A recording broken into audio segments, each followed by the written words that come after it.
Hello everyone, my name is RAKSHA and I'm a first year computer science engineering student. My product name is dishwasher.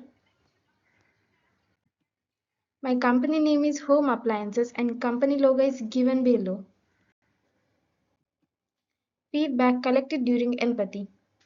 Dishwashers are the products that save time and effort. These are generally energy efficient than hand washing.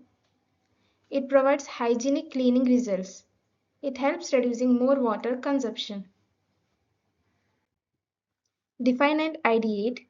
Based on the empathizing stage and considering the feelings and requirements of customers, many new features are to be added to the existing product.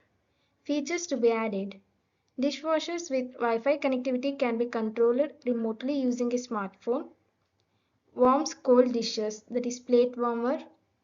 It should be resistant to hard water and also minimize the size of dishwasher. Futuristic product name, portable dishwasher. Prototype. In prototype stage, the real working model has to be manufactured. Due to time constraint, the mentor advised to draw a sketch. The sketch is given below. Testing.